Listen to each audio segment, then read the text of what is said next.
Edo here wabedene. Etuwa here o. Etu edo wen here fe don ro wa kiri don ro de. Epon saloba ori edagbema o sedene. Obese edene ma ya togi man edo. Oge degbe ma oga re ogi ma. Ogi nwuna nderi ma nwuna oge kideri ma bi ma do. Oge no me ni aga me. Saloba bebe wewe. Ma we do sege na awe ariye magbon awe gben na yebe na mi we amawa we bi ni yakwa wa ga asie koko oge do be he ya fefefe ne ma wu ya fe de wa wifo saloba no ri de no tani ma o ise wa ga ri hun no sa na me kene aso oge de ne sa ne ga sa no mo sa no ri no ho Ugodua nogie wese ya dende nuri enima. Wori malube national mapa bogwe na. Wese baba yo ebiebo ma ya fe ebo banti digaje kino rewe bo kino rute wande kwi. Ogwe makin o awe to gba ma wa. Ma yin baba inu awe na gimaro eje enegbe ma. Ne mi ji age wa wi ma fo. Be na wira ma ke babi ye ma ya gbewe ni ya na wagbon. Yin na se anima. Magiri ya na ya dege ebe no mudia he gimawo gimame gbere to ya wo mama no ka onu ma ka on gimame gbere to ya wo gimari pitan yemi ne di mama sati wu gimari you know ya mi ne mama sati wu ganu ri ni ma ye na saloboa ma sati ga yo kan la wo gana maria se ebo ma maria so ge do nu ebo ma Baba emi anu geme no kia ni man edo. Era no do afiangbe ma o. In ma we na gesi maken. Enu Jesus Christ no nyawa. Isa.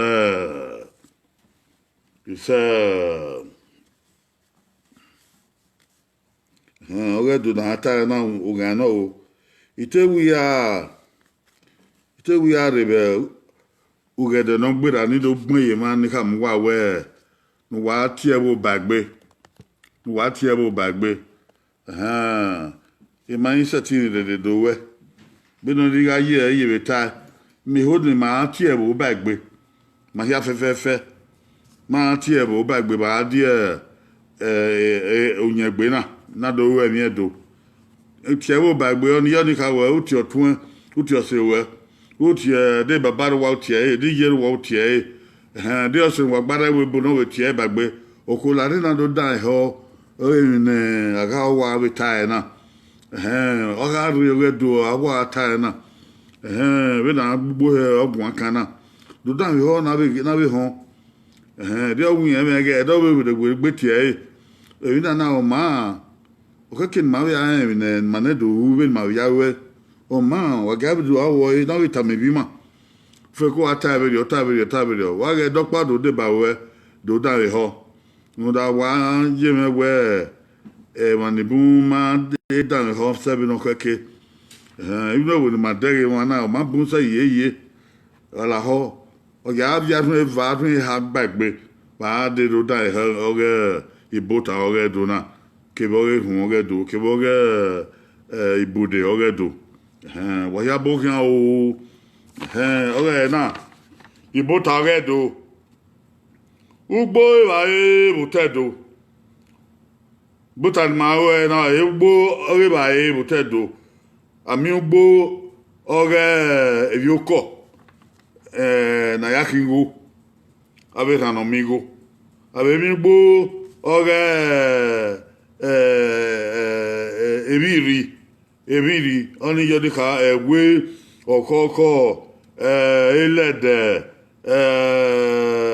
emila ngbo ni mekin gana de oye na ya tin na ma wa we omugbewe owe omugbo koko awe bo ni akugbo na mo igbo ugbo koko na mu ayo ni ka we ugbo ni ma me kiro so ana ti ugbo koko gbo so ugbewe ekwo ji ata mo wa omugbewe we da me bo ika tari mu gbo re mi hia Ugbali mo ugbo rede ugbo aba ugbo koko ugbo ugbere mamia ana bido abi ugbo koko abido bi ngbewe ado bi ngbemila madere wadere ado bi ngbemila ado bi ngbelede na ma gwa kan na ma we gwa kan zo anagbera ka mu wa go ate igbadin na ata ogbo re bae botedo no ima ya so testa ya so de owa ya so da fema ya so du obo ya so de pe isoko do ya ki o ogbo na gbe bo ya fe awo pa ma ya gbe egbe bae ameke no ase hotel me wata na ya fe nu ya na de gbugbo akedomi budi na ibe ko bege na ibe yena be de boy be kana na migo era no migo eke ru di sabute do ya fefe wa de ke na ba eyan yege ba ege yiyan o do me kana nikan wa me kana gbore de ke be gbaka bona bo wa kan wo be gbo e ba e garo de bu kin ona gai ona nya ona tomatosi oberi orie mawe evani rotona iawina evani rotona iamugbo evani rotona ohawe gbiyan orie mawe etinosa lo bari ni malue yo de no keke agele wo magbera mami eke na vie enya ogedero wow agele bo magbera mana mi eke na vie va wa ebo na mana mi eke na me mana mi na vie wa no e ba na e o ha me afiwo utima na do eyeberi o be de bi je eri ata sangbedo ka o sa bari eri maniki bota rede na o gbe bae na gbe botedo yo sado bua o mana na de na kederio imanya be ke na ta sa de ba be ke so na o megbe no ya se wan ni yo o uri eri onwe ari ugbo na gbe mani bi edigbo no ka gbogbo ere na de uri onwe gba ari ugbo na gbe ugbo baba ugbo we wa uri onwe a kanu ya ari na aite tokpateva ujere we de mi ga aje he ni wa ya mo gbe a ma e dagu wa e bun yeye okoven yan ya iru e na yi iya ma esu gero ere ma so an o obun o agege we o zai obun o wa mo gbe a wa ku ne me wa mo gbe a re na ne ru ba wa ma gbise ma dere wa ma gbise ya riba no dia na riba ko yo obokin o no dia na o sa ya we riba e ka da we ya yibo yi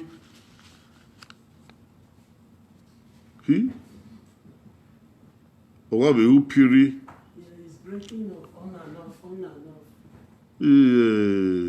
o wa be we come in few seconds I said we come back in few seconds. That's how my computer has been doing. Yeah, the light is low, isn't it?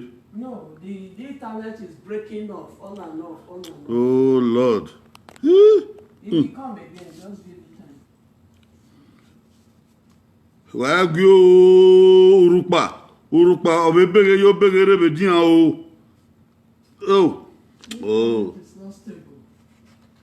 Oh. Urupa obebere yo begere bedian o, wa we do yo. No sa ebo ma obokian o. Baby wona he o pana te ka ma e ni anti internet o ma desian bi no kake It's fluctuating. e ni anti internet e no na o so we dagu wa ni o so wa e dagi me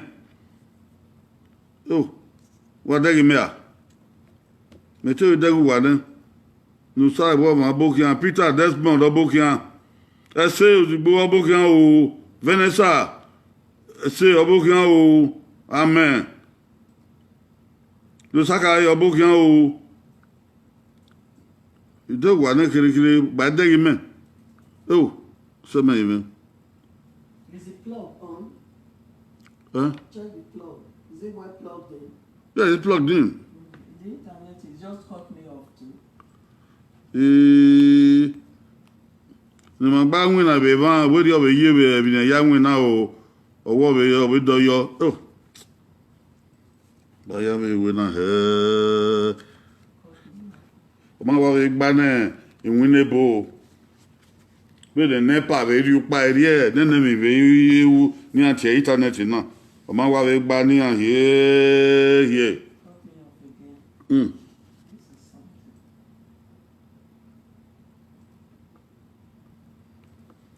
wa ye dagi me ni an me dagi wa na o de mon ba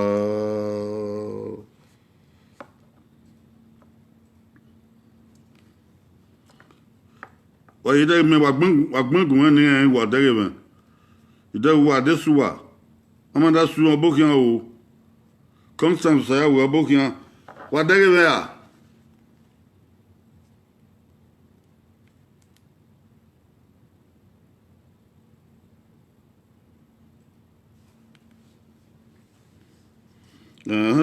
constant sa we en dagi me maybe it's a day one ya o man no be see na here we return oh lord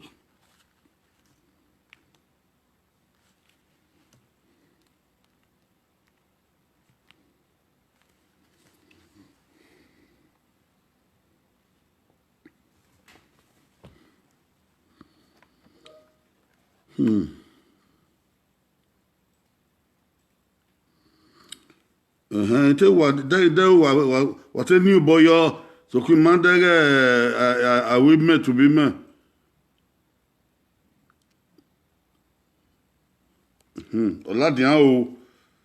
oladian wa dege we ni an wa dege we ni agbon la dan ni dege wa dege we ni an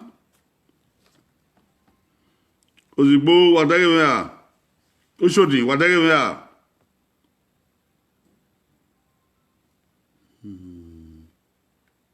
saya we wa dege we ni an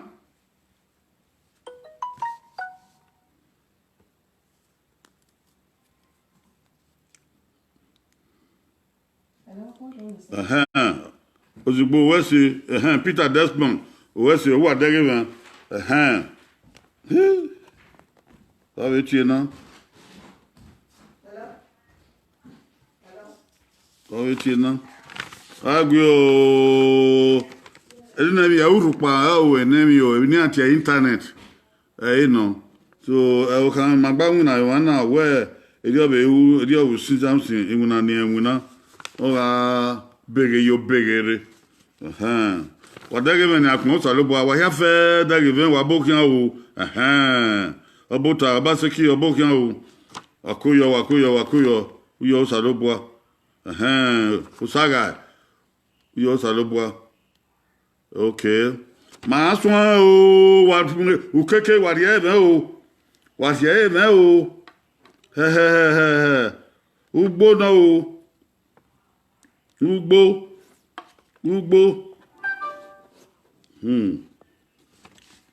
gayo wa gayo erana mudia ugbo na maton na gwe nyalega ati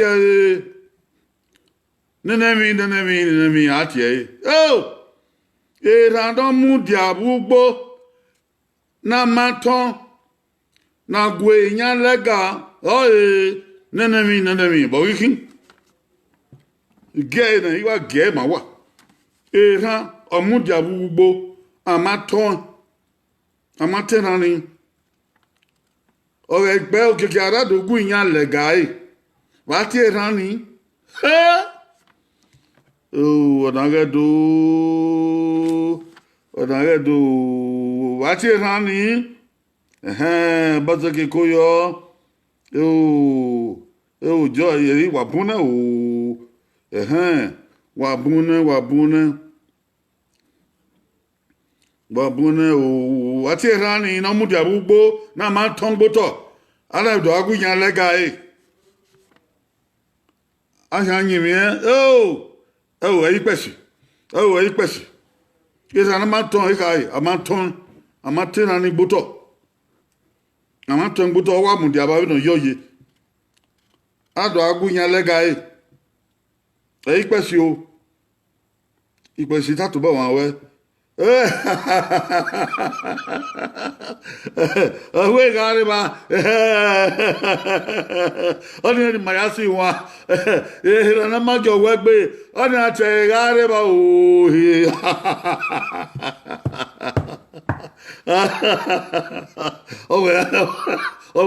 gari ba na majo we gbe oni ate gari ba o abi biore amoni rewo aiba gari tie otezi evanta my honey do ikpesi urun pa utezi my head only do wa ga we tie video be yekogba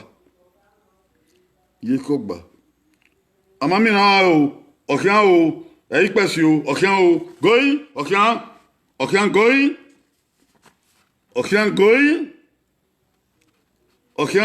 gone.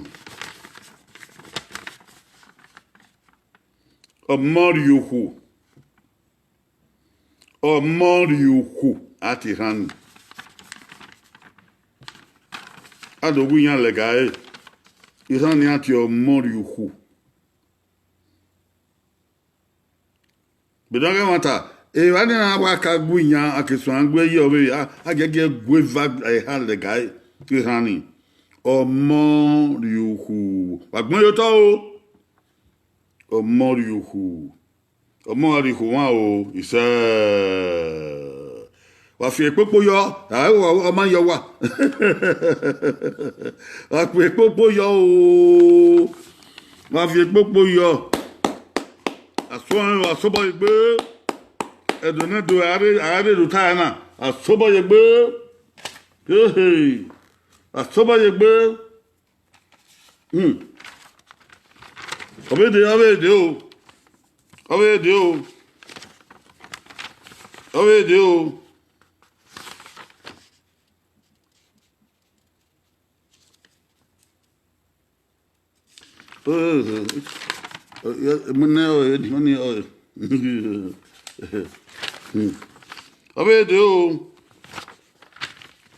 aribai wa ona ndo akagun kana ndejo wa nya o wa file popo yo wese inyana la yoto na kyan yagwa oye inya na la yoto na kyan yagwa ama yagwa o na yagwa nyana yagwa na wala yoto oye waiche edo waiche o oye bokin inyana la yoto na yagwa oye bokin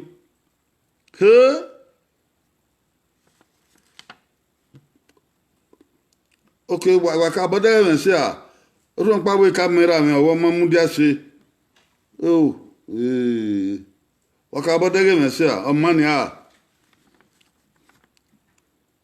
okay no dia na o mori ku te ka o magwa gbon ma dere ba me do dere o mori ku o mori ku o ma Inyana la yoto na hia agwa boikin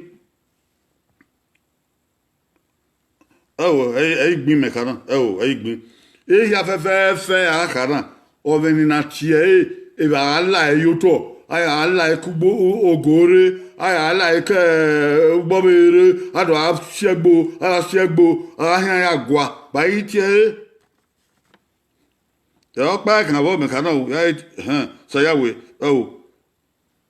ivue ma ihe ni de abo ivue waga we tie we dio be e bo be ivue e gbin e pesi imante opopa wa mi oni bambam ai se baba ma e so ni iyan ya fe na ya gbo igbo po na ni da we yi magu ma bi la da ba ti magu ma la ni ma to bi magu ma la ni baba fi oye po a se koko wa ri tie okan o going okan o going okan o gone ngai emegwa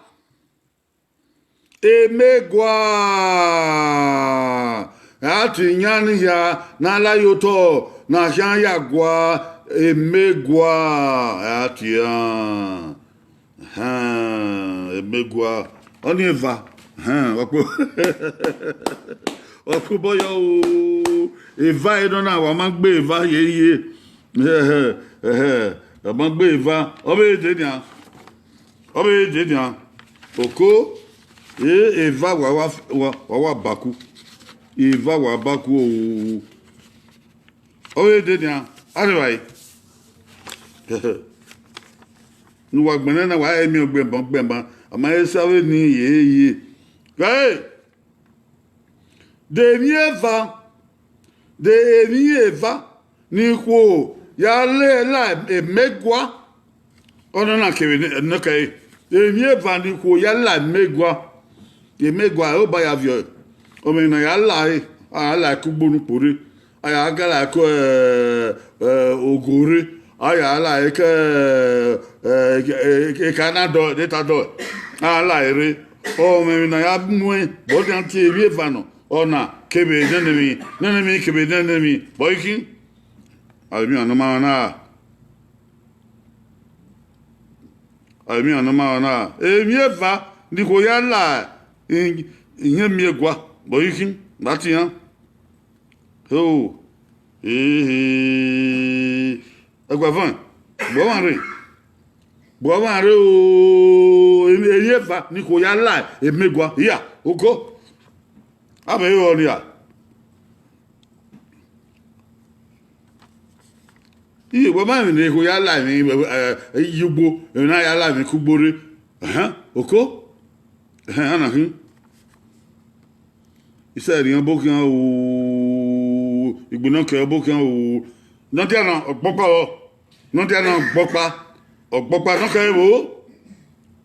no ka ebo opa egbe bo emi eva ni ko ya la emegwa oye nene mi kebe nene mi okon ode kopa go ba mi ni ko ya la he atana oni me logo emi ni ko ya la he iku wa bomare oko Victoria we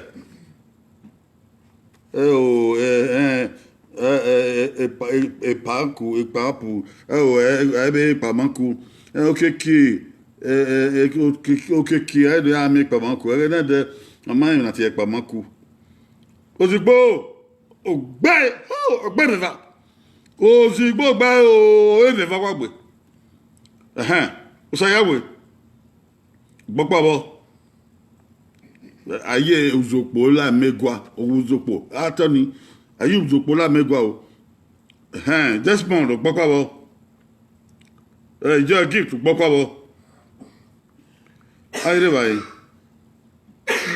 da o sa gbogbo bo Victoria egbo egbo no sa gbogbo bo no dia na gbona kai ka gbogbo si gbona kai oni eva o pon ida o sa o pon keregbe gbogbo bo da o sa gbogbo bo ayre bai egwavon oba oru eva gbe eva ne oru eva na gbe eva ne wa go wa agban ke bo kwai agban we agban na do awe ma ya mu he ya mu we de ya mu nya ya maka o kwai abe ya mu emi o kwai no konkon awa doye gamanza gbegbe ipamanku nu ta ipamanku amakpe ne ipamanku re abi mene me wane akido ami ipamanku ani mo boy mi ne do ya imu he egena de ya no wa no o akpoboru wa o akpoboru ya o ya no kwa asobo igbe ni asobo igbe ko nu wa gbena si oso igbe ni mi wa gbena si oso igbe ni nu wa gbena si oso igbe ni gbegbe a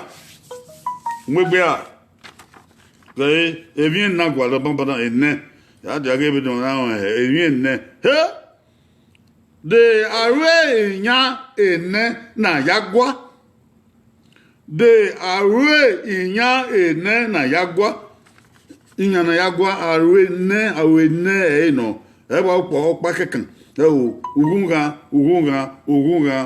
enne enne egege o oko wa re gbon o keke wa do ya gbon wa agbon na o keke bele gbon ni o re gbon ni awe ena inya na yagwa inya na yagwa awe ne yakin awe ne yakin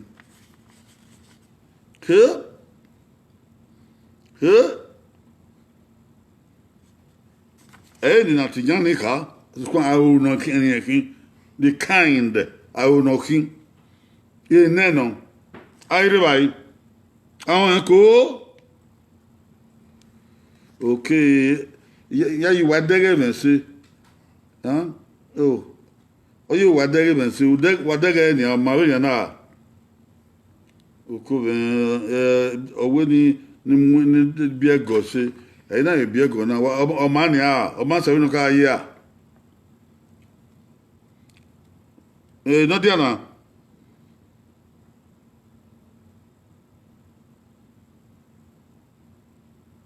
o ma gbe o awe ne eyan na agwa pon imagodun sunu ye ni eyan ni ebe mo we o ozigbo gbopabo ozigbo gbopabo ute han kire o mo wa yin na wa ti e ozigbo gbopabo ayire wa dare me a be na mo emu dia na owe ma se no kaya awe nya ene the different kinds 4 kinds ene na yagwa na adun ma me ka na yagwa ipen gbunosa gbopabo igbunosa no dia na gbopa I be there this month gbopa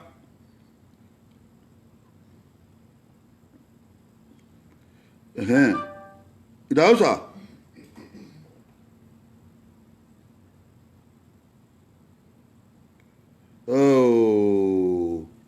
idausa ekenwe yo kenwe la oni dimi gbe ma esodo awe nya na mie be ru wa gbenani so pan na ya gwa makana nya na si yo to na ya gwa awe ne no wona awe ne nu we wa gbenani na nya na wa ga eru awe nya ni akin we wa gbena to yabo ana kin Constance gbopabo oye me makro gwagbon o se wa mana on na gbopabo okian o going okian Okay, going. Arrive. Wakegi agbon e mo la dan na wa kiro viol la dan oko. Awe inya ene ugunga ene ni na tinya ni ka so pa awe nya no kin awe nya no kin gift gbopa wo abasaki robosa gbopa wo oh ama mi lo ni ka o okay going gone.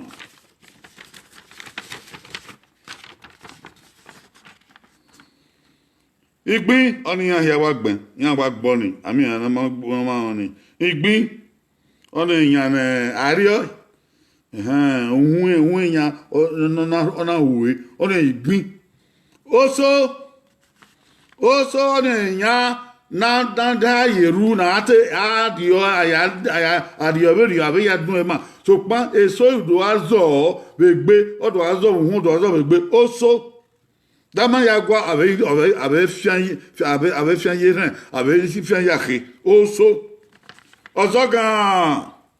ozogan iyan na ma pin na wa do vu eri o adado ha yiru ni ozogan ave che abo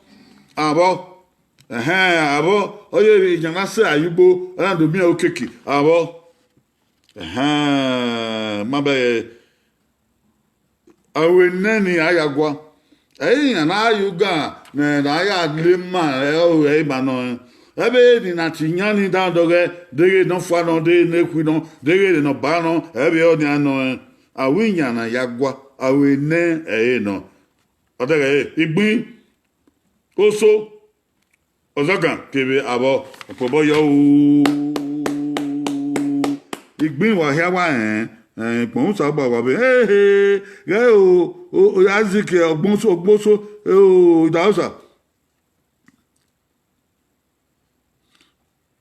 idausa be gbe babo ipepe okay ipepe ona be na ha iru na hando ya gwa no be zo gbe ipepe idausa be we gbo ni ipepe apobo de gbo wa ya ebo zogan zogan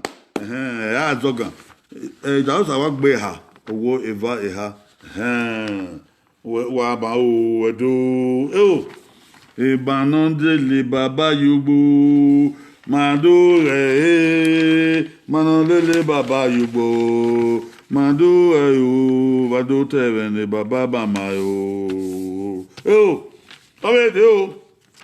ọbẹ̀ èdè wọnà uhe nenemi àgìá yóò tọ̀ na lebe ẹ̀gẹ́ ìgwa. Uhe nenemi aga yoto na le egegwa omemi na gayoto uhe na gayoto na le awa le begegwa ale bugbo abele wa ha oko ve ogirien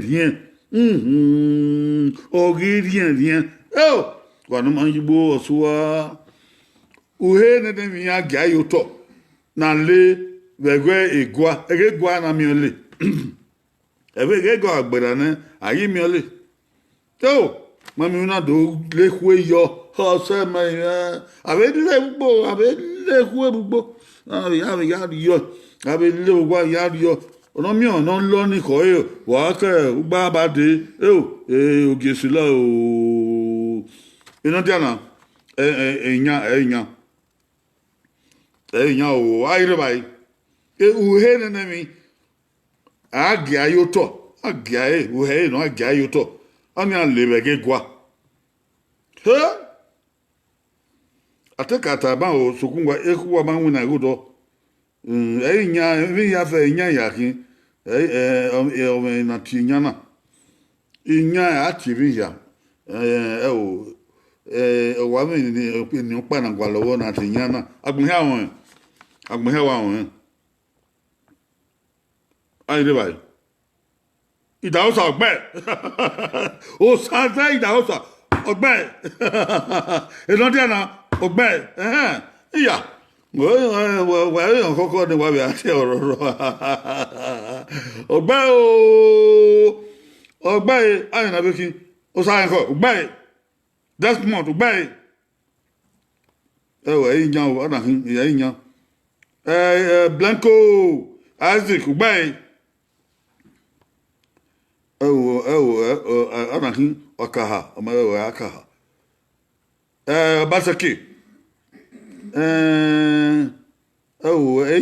inya TV ya fe ajiso obo inya TV ya omi nationa Eunice igbunosa gbe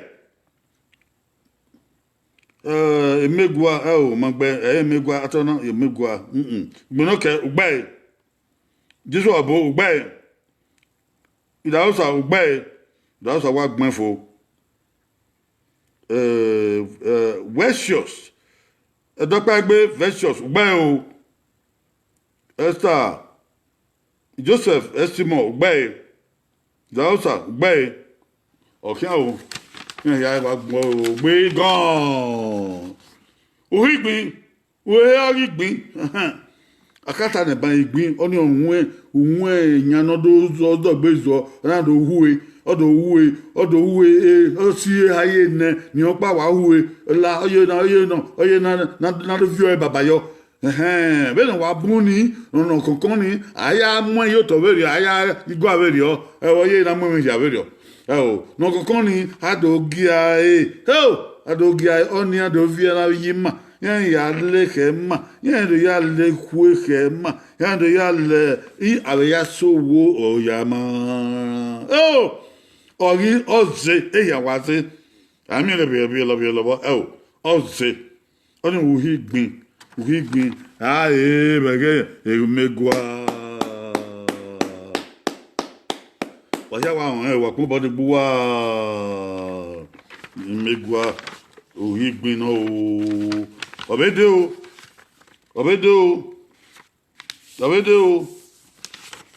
Ami anama ona o. Uhigbin atodi na o. De mi eva na ya na lo na yagwa. De mi eva na lo yagwa. Ogwa ayagwa but de mi eva na lo yagwa. Ebi eva ni no opa bo egba e tokun eva wa gba de bi eva na lo yagwa o ba to ge ko yo obokian ko yo dori yi nwere yo de bi eva na lo yagwa agwa be mi eva na lo apin yan emi eva na we lo e do no Ebi eva na lo ba anya gwa ihan o ba to gi obokan ana hin no dia na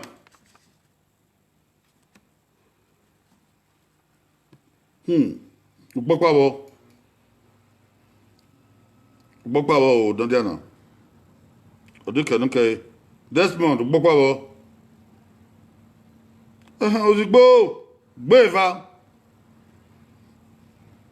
Basaki abokin o lórí wọn ne yo we fa na lo wa agwa bokin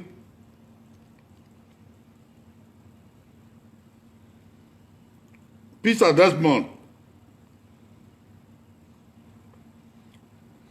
gbogbo Blanco gbogbo Obasoge owe gbe oye gbogbo pawo Obasoge owe chauffeur anahin ide he uyi ogbeleva yan eva egbeva na ide he uyi ogbeva iyo wa don omogwe bokin o koyo no dia na gbona kai ka gbopa sin na do gbona kai oyae no dia na usayawo egbeva gbina ba gbopa Egwakun agoyi agoyi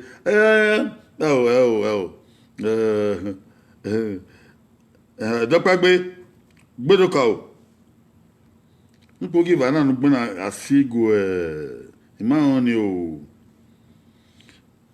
Jagit gbopawo Egbakun gbopawo Bright gbopawo Joseph gbeva Daosa osaze gbeva Blanco gbopawo Jesu obo gbeva Ana ki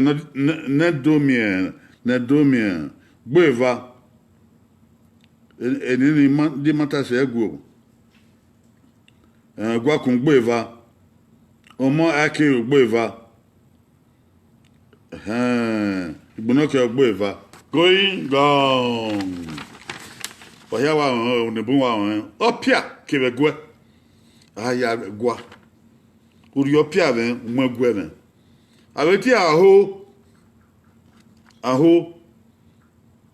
opia kebegwe asakara yo agwa gwa uri opia ben no ya fien isese no ya fien egungun ofie egungun egwe kiba obasaki gbeva o wa weso wa pobode wa epopo ira o ya ma nse popo yo epopo e bonta ya bi ayi mi wa fi popo wa fi le dan dege gege o egekin o egekin o o ma de so ima we fo we no ima we ya fo no na wona aka na wadaga ya wadaga me ya na gwai na hiari inyayi atie na gwai na hiari inyayi atie uvu na gwai agwa akedori nyayo bati evuni bati eni na gwai na hiari inyayi be do atie Ukome Osaze Michael Obokian Joy Nelly Obokian Wadi wane yo na gwa na hari nyayi anya we ma ko amami ono yimi popo wa fi le popo yo yama eli wane yo na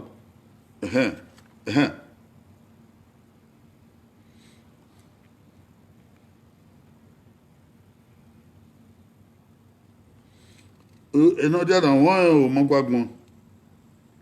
mangwagbon wa ri yo to wa be baba agun wa ri yo to wa azedo o ma dan he ina ta ugwa begun osunu wa o no de na o ma dan ho be na baba yata oko agage ufu na tiana ya gege na gwa na do ri yan yin na ha oni me logo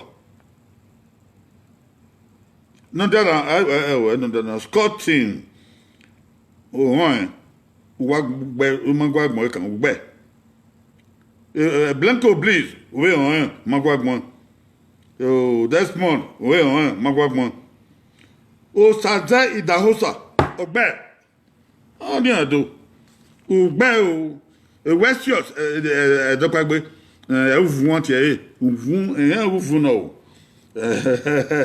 uvu gele no so kwa ni uvu na gwa na ri yan ye meta na ewe ogwa anahu obasoge ogba Constance sayawe wọ́n magwagbon ana we kin jiso bo wọ́n magwagbon o saza idahosa wọ́n gbe okay o Odi edo tie uvu na fia na lori yan yi akewe oni oye Okuboyo o Bakuboyo atie o mo ake atie o obasaki wa hia wa bo zo ba na de gbon sin o wa mgeria o se yan te wa o Osayeme Jesu obo te wa won gift obe won wa le de gbon ona obun o ya re nu an bo Ona obu o. Uwe gbenu bo. Ma gege. Bayo. Wow. Wow. Oh, okay. Oh, yan dege o. Oh, yan dege ni gbe yi ba. Yan dege. Yan dege o. Wete evioko. Owo ni ku koyugbo. Wetai emioko owo ni ku koyugbo. Owo eva eha ene ise. Eha iyan ihin igbe owo.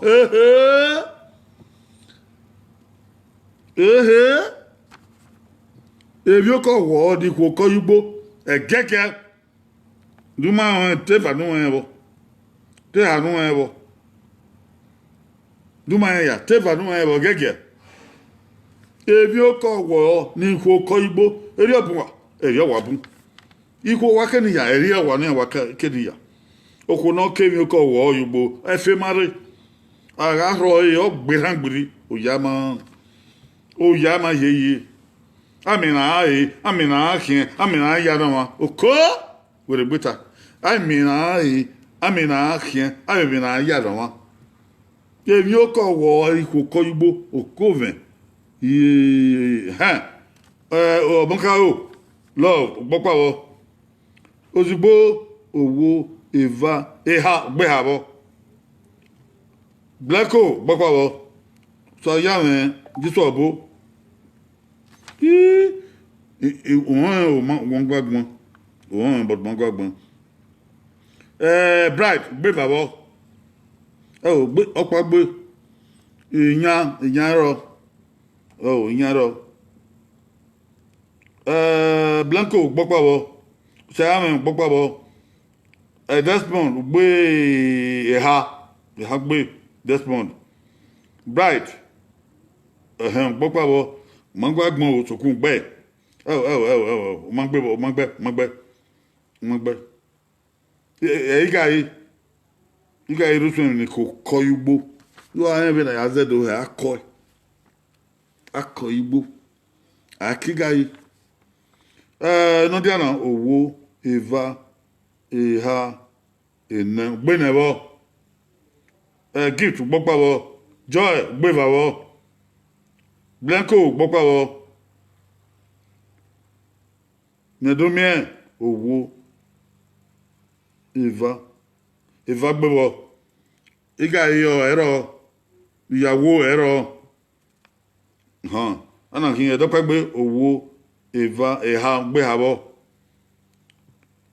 love omoka love gbopabo magbagbon sokun gbe honorable Obasoge owo eva eha gbewo iga iro tun ni ko akọ eminaka emiyoko na ko bright gbopabo ozigbo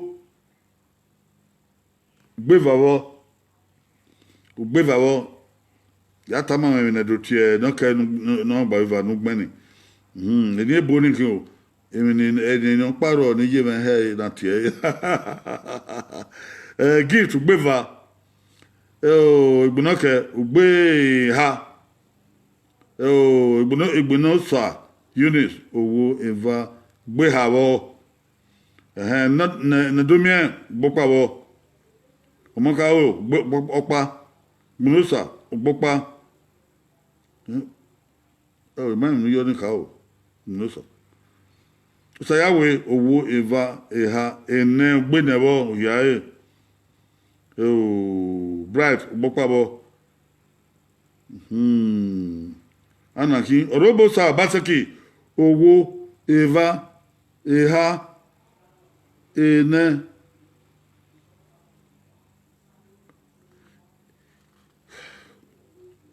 èmi sọ pé ìwà ẹnẹ̀bọ̀ láwà nọ́kà ẹni máìmì ló kí ní kí o pásọ ìdáragbọ̀n owó ìfà ìhà ọgbẹ́ ìhà bright gbọ́pọ̀ àwọ̀ yàtàmọ̀ àwọn ẹ̀bùrà àti ìdúgbò ní yàtàmọ̀ àwọn ẹni níyé mẹ́mú náà náà tiẹ̀ rẹ̀ dó Isaac yàtàmọ̀ àwọn ẹ̀bùrà ẹni mú náà ó sọ yá mẹ́ owó ìvà ìhà ẹ̀nẹ́ gbẹ́ ẹgbẹ́ nẹ̀bọ̀ Isaac blẹ́ntò ìwé yàtàmọ̀ àwọn ẹ̀bùrà ẹni níyé tí mú náà owó ìvà ìhà ẹ̀nẹ́ gbẹ́ nẹ̀bọ̀ ozugbo gbe ha bo ogosa igbonosa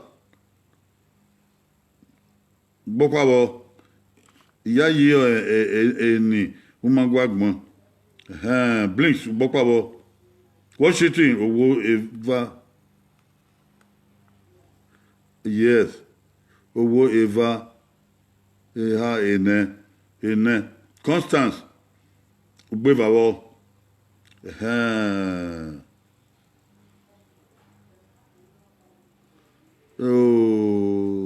ọmọká o ìyá ògbẹ́ gbọ́pàwọ́ ọ̀dọ́wọ̀ ẹ̀gbọ́n fò ọpá ẹ̀ka náà òsùnkún ọgbọ́n ẹ̀ṣẹ́ ìràbọ̀ lórí ẹ̀ tí ó wọn nìyọ ok owó ìfà ìhà ẹgbọ́kùn gbé ìhàbọ̀ ìyá o going on èmi ò wọ̀ wọ́gẹ́ ọkà ẹwọ̀dẹ̀ bí wọ́n àwọn ni ogi ẹwọ̀dẹ̀ bí àwọn ni ẹ̀hìn wọ́n bí ẹ̀hìn wọ́n máa gbàgbọ́n ẹ̀hìn ẹ̀hìn ẹ̀hìn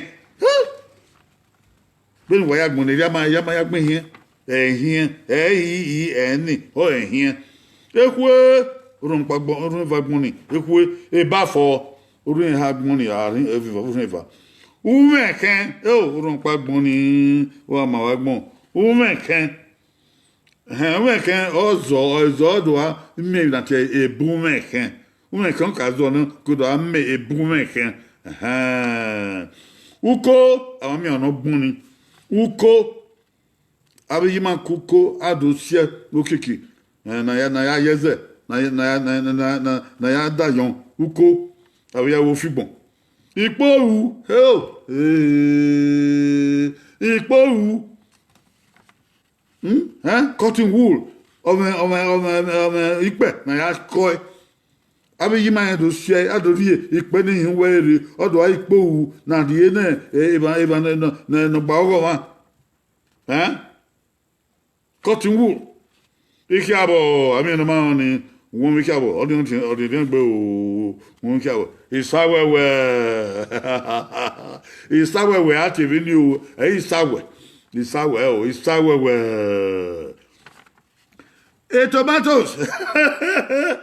tomatoes ọ ní àmì gbọdọ náà mi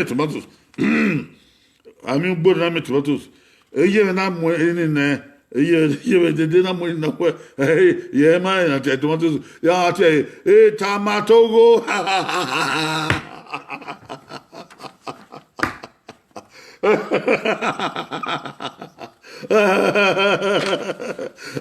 ay tomatoes ya o ya horo we dede na we te tomato go tomato go ye mo de tomatoes yo ebi na yere dede ewu ọ̀rọ̀ iye òrókò àyàn wà ebi na yere ewu ọwọ́ náà tí ẹ̀ tomato go kẹ́ẹ̀ náà pa wà mí tomatoes wà tí ẹ̀ tomato go wà tí bí yàn Spanish kẹbi yàn French wà mí ẹgbẹ́ ìwé yàn náà yàn o èmi náà bó gbẹ́ yẹn lórí yẹ fíà wìrì ẹ̀kẹ́rẹ́ ọ̀dọ̀ ọ̀rẹ́ bùyàn ẹ̀yọ́ náà yẹn fíà wìrì ẹ̀kẹ́rẹ́ ọ̀dọ̀ ọ̀rẹ́ bùyàn kẹ́ni ẹ̀yẹ́ wọn àkùnrin ẹ̀ o kẹ́ ẹ̀bí kẹ̀kẹ́ yẹn di ẹ̀kẹ́rẹ́ báyọ̀ yẹn fíà wìrì ẹ̀kẹ́rẹ́ ọ̀dọ̀ ọ̀rẹ́ yàn àrẹ èmi ọ̀nìyàn ẹ̀yẹ́ yà kà ìtàmàtógó ẹ̀ẹ́dẹ̀dẹ̀ iye rẹ̀ tiẹ̀ ìtàmàtósì kẹ́ẹ̀pà ìtàmàtógó ẹ̀yẹ́ yà tiẹ̀ o wàgùn ẹ̀ wẹ̀wẹ̀ o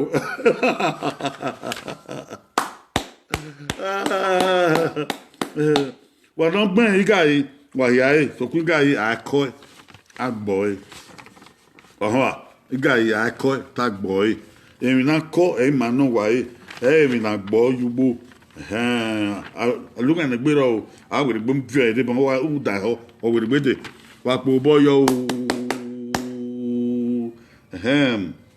o Oma. Obe idenia. Obe idenia.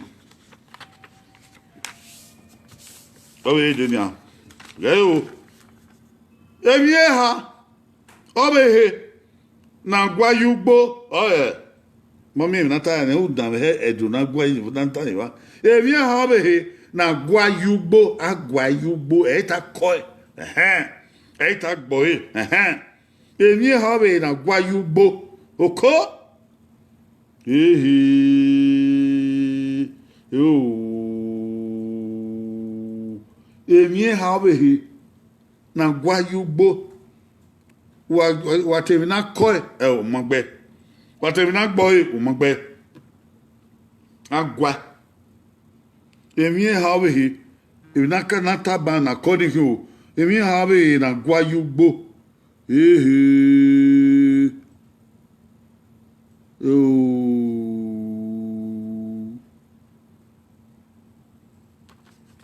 Emie ha obe he na gwa yugbo. Na gwa yugbo na ko yugbo. Egege de na igwa yugbo emie ha no. Na gwa yugbo. Emie ha obe he na gwa yugbo. Ye wa yare abiebo yere a era men wa bo kian o. Scott. Oh. Igbunosa. Oh. Hey guy. Isaac.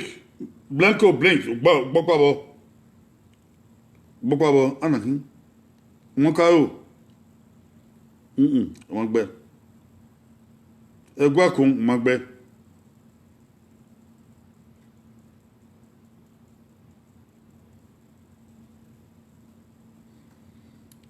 Na gbo ma gwa la o. Na gwa. Gift bokwabo. Okpagbe favor bokwabo. Anakin. Peter Desmond. Ogbopawo wa se ya koko wa se koko video emi na gbo ya pa no dia na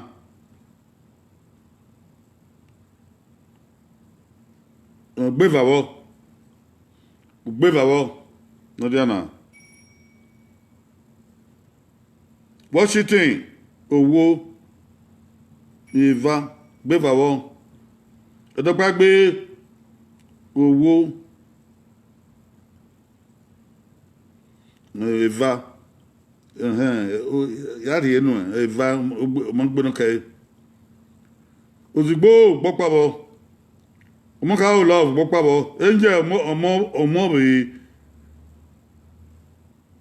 gbevawo Brad owó opa gbewo enwo wa kweku gbe eya opa emi na gbo eye emi na gwa eye emi na ko oni mo ma o ke kidu wa won ni a constant so ya we owo gbevawo Desmond gbevawo Mike boy eyi oh na domia même no gbo même na yonika o robota gbopawo bunosa gbopawo o so ya me Jesu obo o pa gbebo bright magbe emi wa gbon oni ede ban Bright ode Isaac gbopabo honorable gbopabo Igbunosa gbopabo Evagbe o emuwa hen Evagbe bo Obaseki gbopabo ogun ese ogbo panikin Nadomie nugbe Bright magbe Dausa gbe opabo oh bang bo ana him bright oh joy magbe ira bo gbo pa bo omo we gbo pa bo ozigbo gbeva bo omo ake gbeva bo ana him omo we gbo pa bo honorable opa gbe wo sayawo gbo pa bo no do mi opa gbe wo bright igbunoke oh opa gbe wo gwa kun gbopa eva gbe wo e blink gbopa bo gwa kun ma gbe ni ka o eva gbopa bo ọma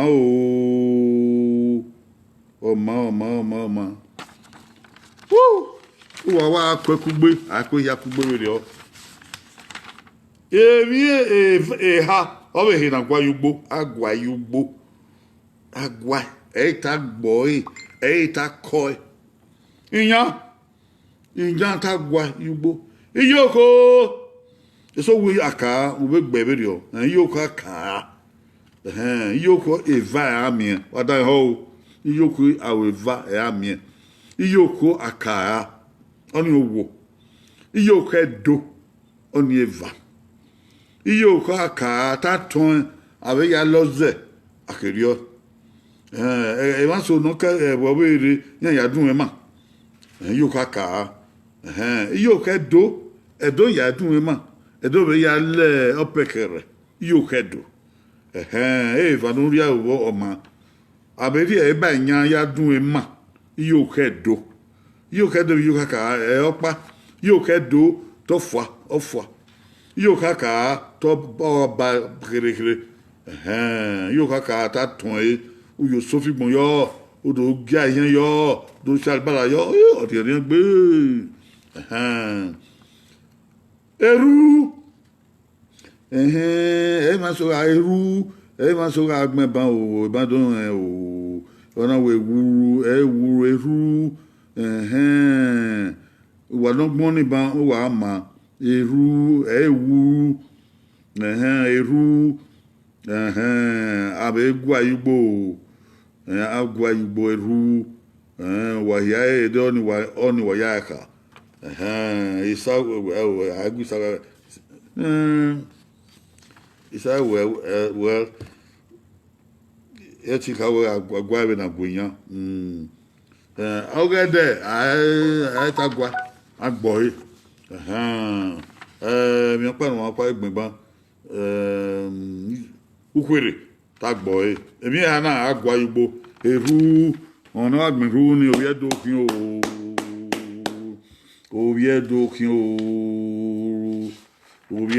o ogbabo na hin o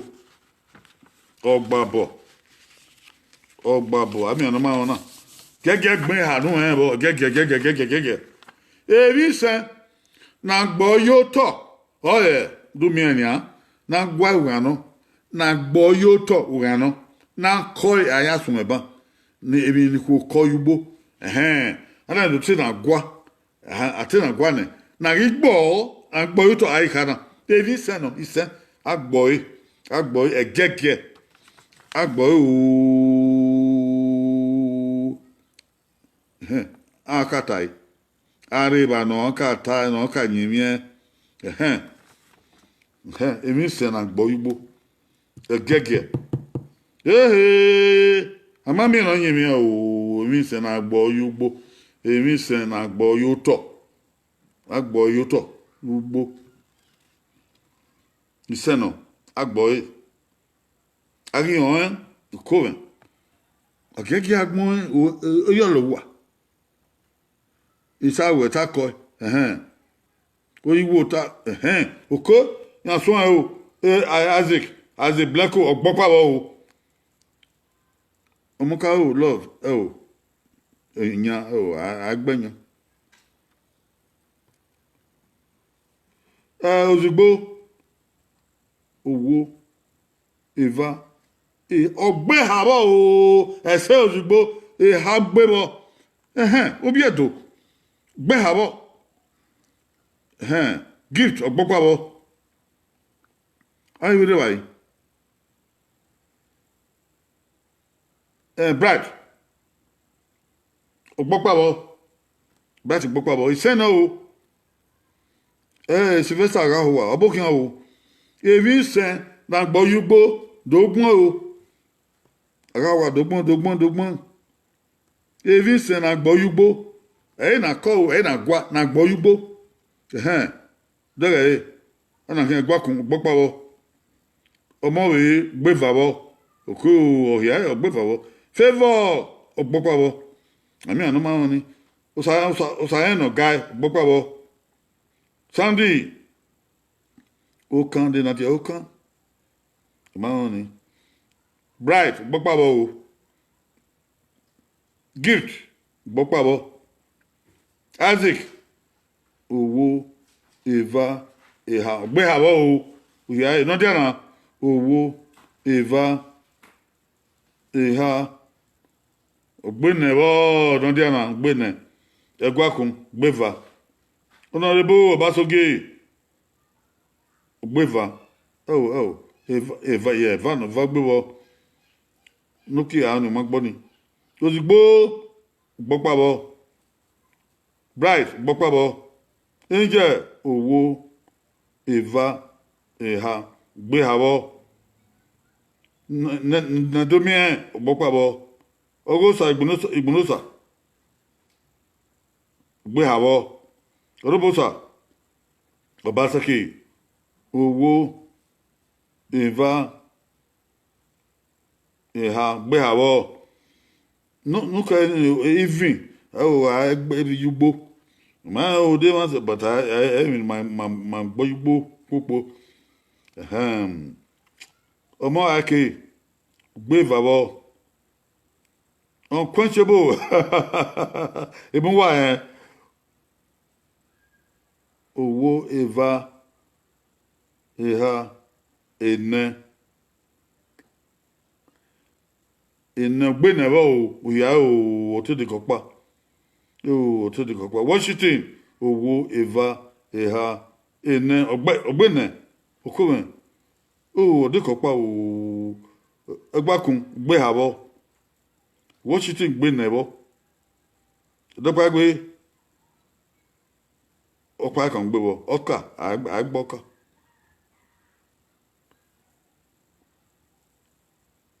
abe gbeha bo o se amen gbe Owo Eva Eha ene saben gbene owe banana o banana ro ero so kwa o ati fia gori o to gbokpa bo gbokpa o de to fia gori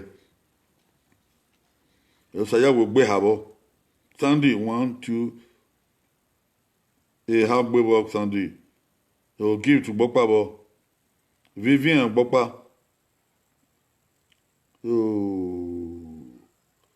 no dia na na domien gbeha bo Bright gbeha bo Domino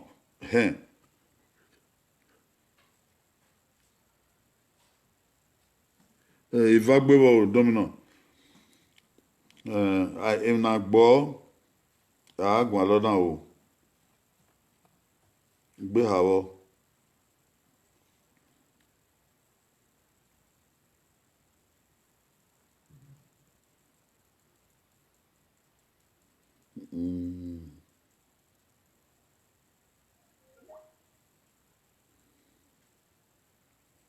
Okay.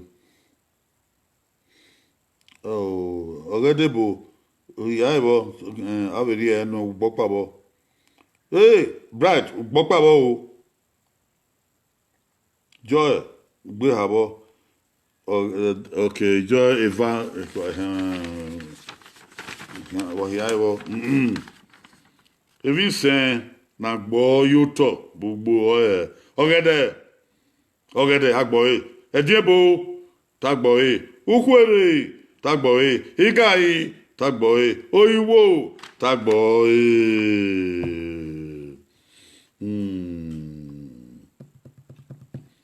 udin I think ka we agbo udi abegbo ayi aka ko na be ekeni na ko bankedo ya de ada do boy so pon boy so na gbogbo ba e ma nbo kana gbogbo ba e ma asun wadere o la wa agbon so ogede edin ebo igayi wọ̀wọ̀gbọ́n igahi iya igahi ọbẹ̀rẹ̀ yà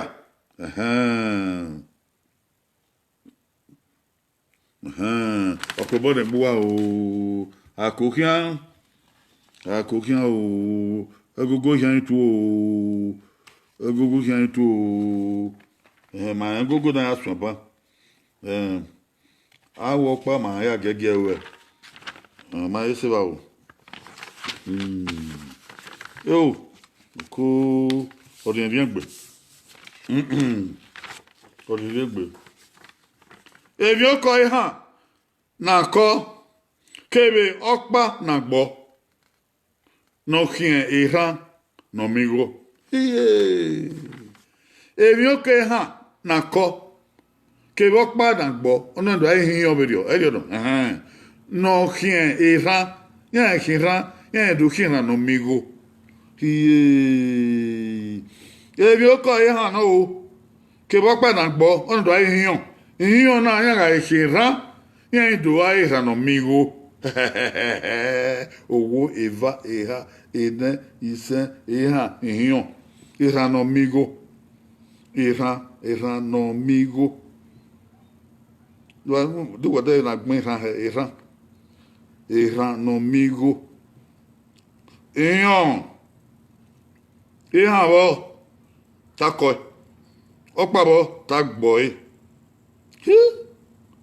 ihe a na-akọ ọkpa na agbọ edo ehiyan okeke ara edo ki iranomi odo ki iranomigo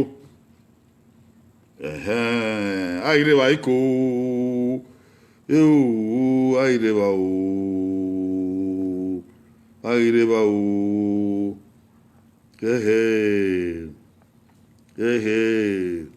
èmi oke ha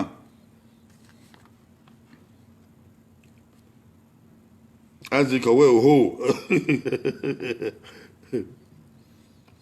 èmi òkè hàn wà gbọ́n o ẹ̀dọ́ èmi òkè hàn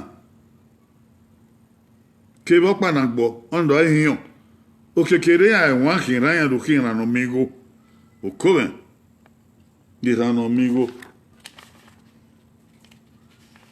ìrànàmígo àmọ́ mi náà gbọ́pà ọ yẹyẹ kàkà ìrànàmígo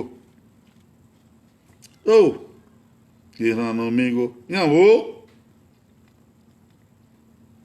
ìrànàmígo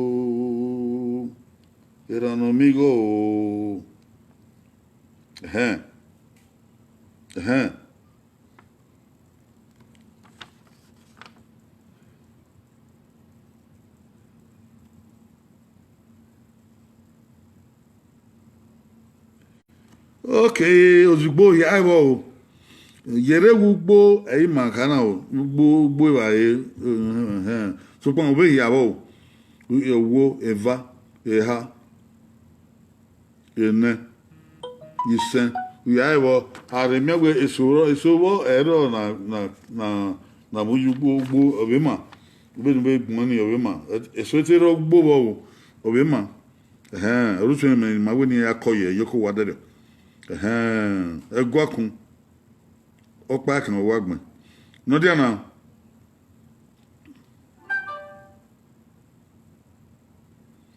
owó eva gbévàwọ blanco gbọpàbọ gift gbévàwọ his egwakun ugbeva ari enu sugbon esoro na ma kan gbo ma love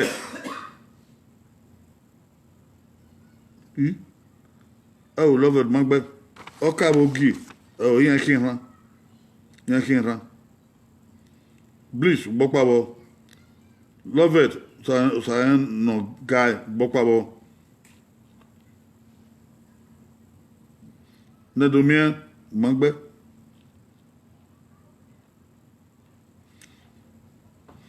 I think we can hear about to come ever any Makoibo Wima. We give our and Cavirio. Opa, Bebo. Domino. Okaro. Gbevavo. Domino Gbevavo. Blanco.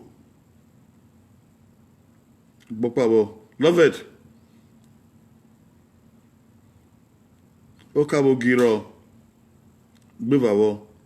Bright. Gbevavo. Gift. Okpa. Bright Okpa. Ake. Gbeva. Customs are Yahweh.